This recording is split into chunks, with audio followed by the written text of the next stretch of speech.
Dr. B, Dr. B360. Let us get started. Today, tattoos, archetypes, and the stories we tell ourselves. Are tattoos lipstick? No. What's the difference? The permanence. You can't wipe them off at the end of the day. They are permanent part of your body, just like your face, your fingers, your hair, your skin. It is permanent. Okay. But it's a permanence that you decide and choose and take an action on. It's like putting an extra limb on your body, an appendage on your body. So one would think that they always reflect something deeper than style or trend.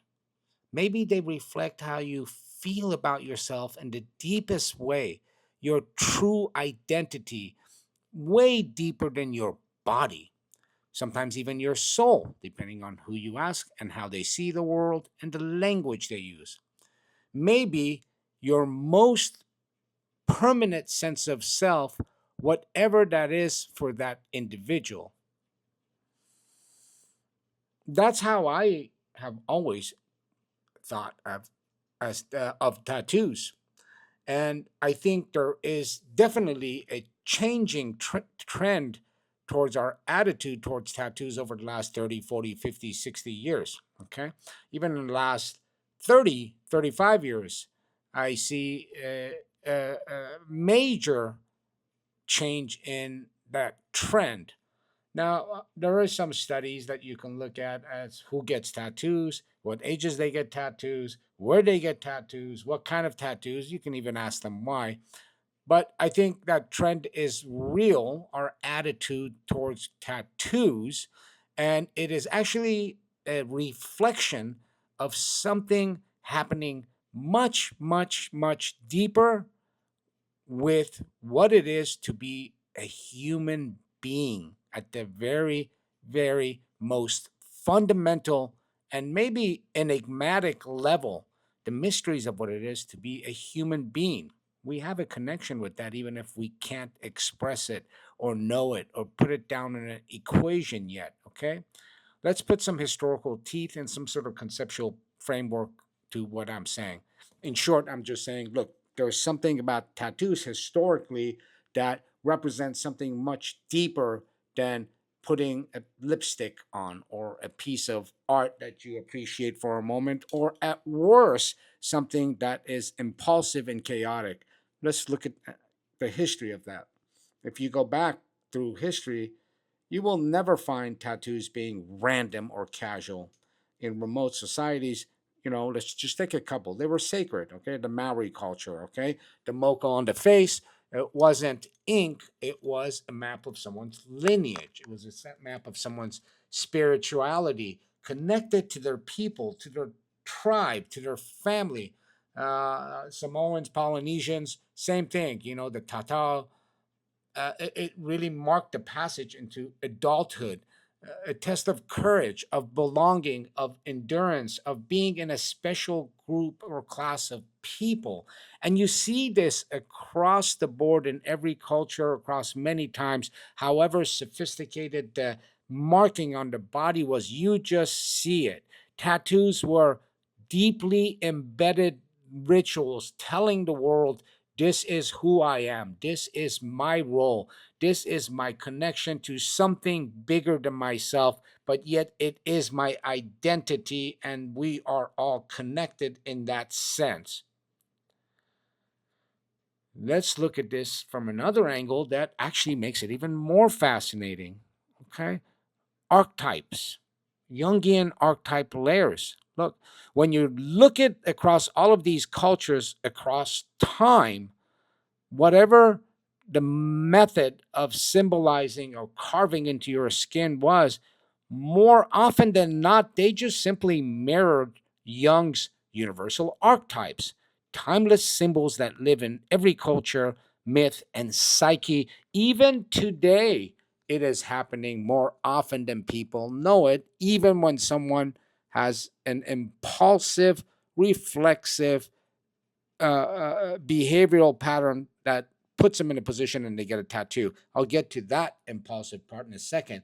But for the most part, this is the way it's been across time and many different cultures. Whether it's the warrior, battle marks, protective spirits, insignias of clans, the hero, right?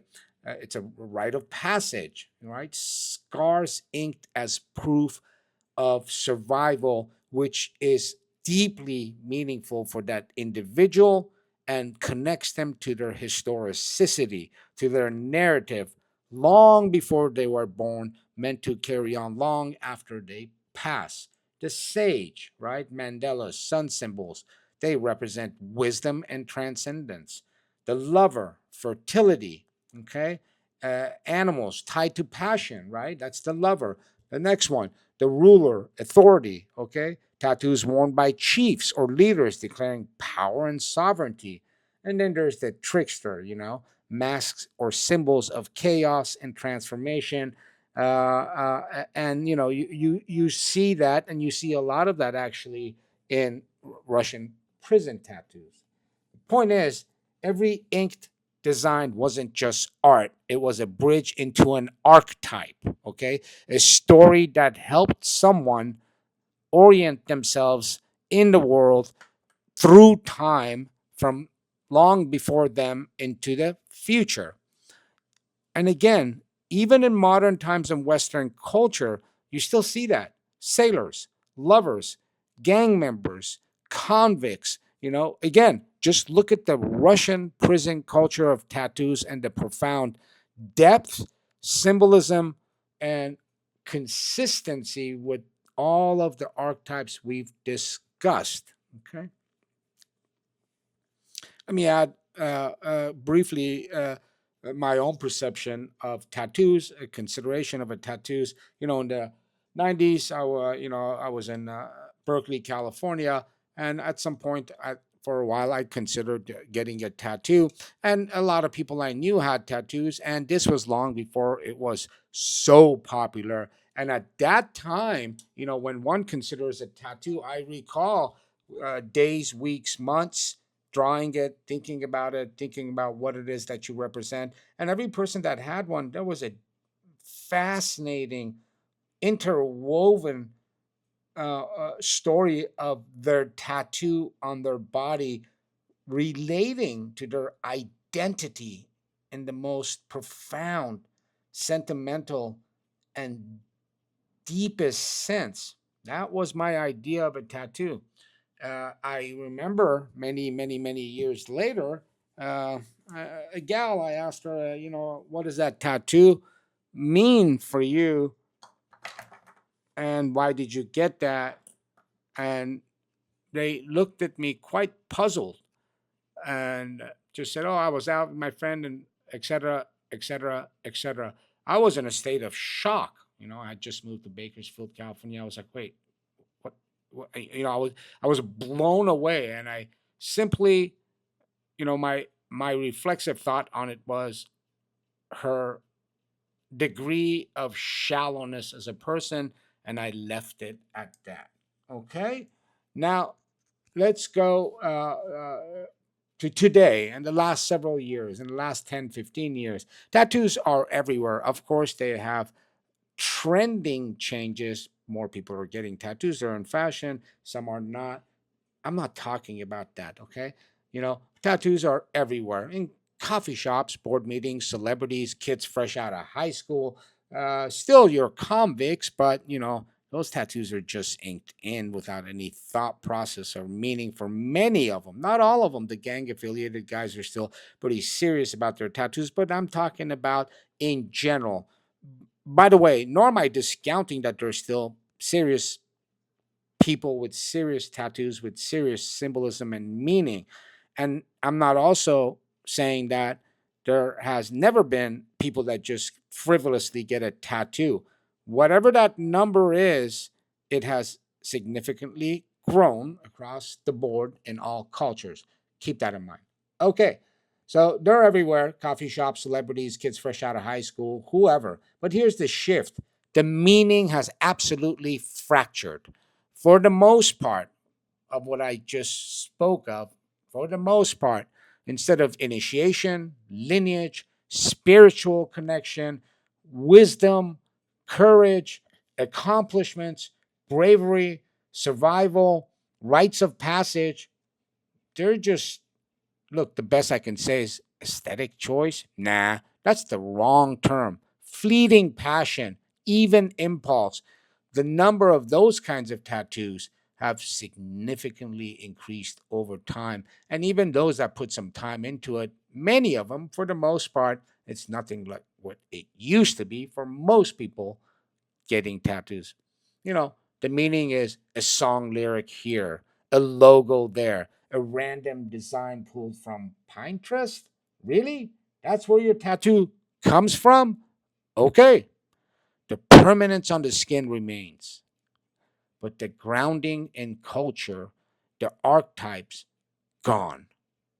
Kind of.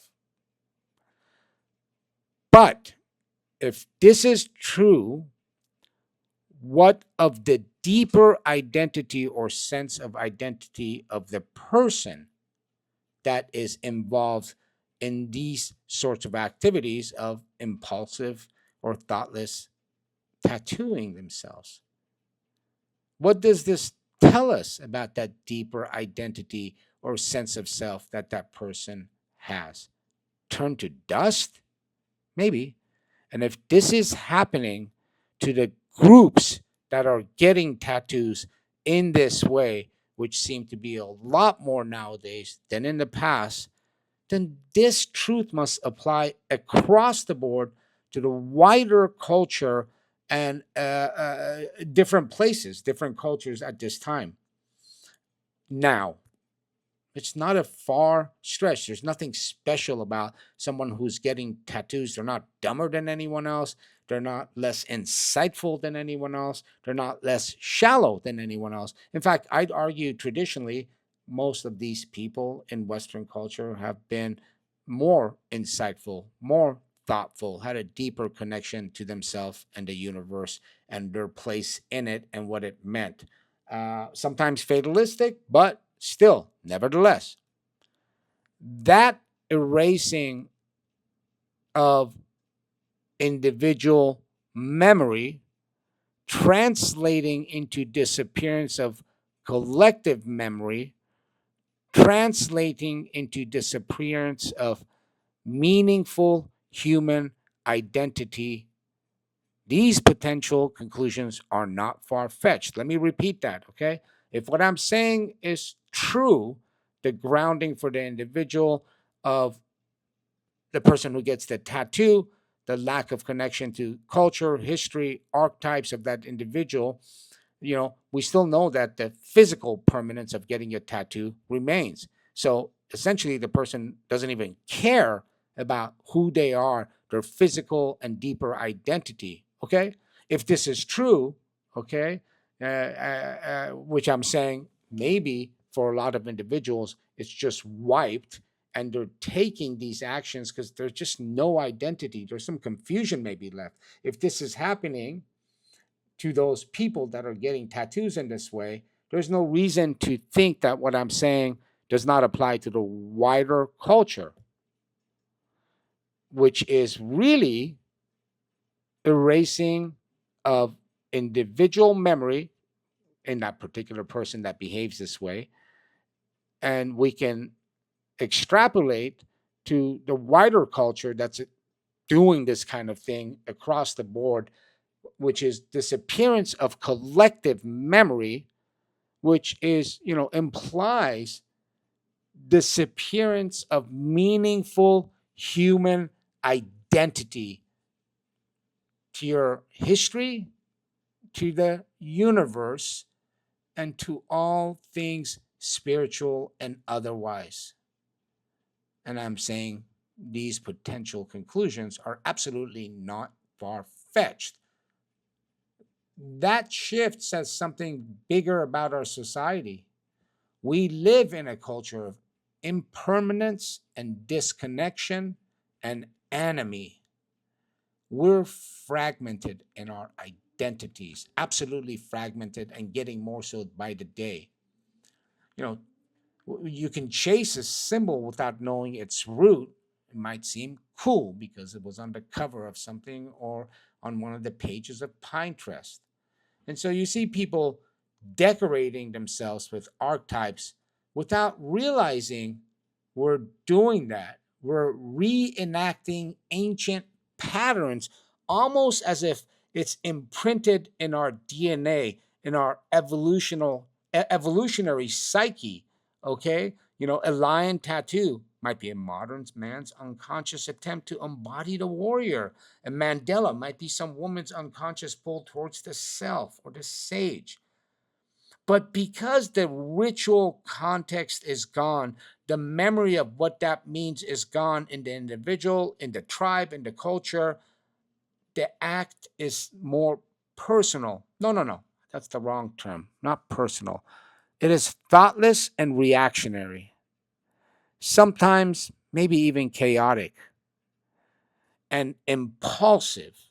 And that impulsivity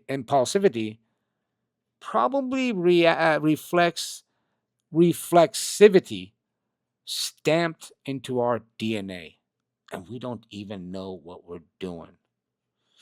Think of this. You know, sometimes you'll see a person has total amnesia. You might see it in a movie or something, and things like this have happened. You know, a person with total amnesia after an accident or whatever, nobody knows. But for some reason, that person is drawn to a loved one, or they may be drawn to a particular place that may have been of special symbolic significance for them. This sort of reminds me of that same thing. You're reflexively getting a tattoo, not really understanding the symbolic and deep archetypal universal nature of it and your connection to you, your tribe, the universe, and how you're related to all of that. And I, I think this is scary because the ritual context is gone and it is so reactionary. You know, I think it mirrors a society where the archetypes are still alive, screaming and yelling at us, but they're kind of floating away. They're floating loose, detached from our traditions, unattached to meaning, and it is kind of scary. If you think about it, you know, one often can wonder if all of this is sort of by design as we march off the cliff into a dehumanized inferno of technological dark ages, where, if not humans, but humanity seems to be racing towards obliteration and extinction. And the shadow side of the psyche, that shadow archetype, interestingly enough, seems to be playing a significant role in all of this as we're pushed off of that cliff. It takes over, reckless, destructive, and just like with tattoos, the archetypes are there, but they're often distorted and mean nothing. Thank you for tuning in. Dr. B360. See you guys next time.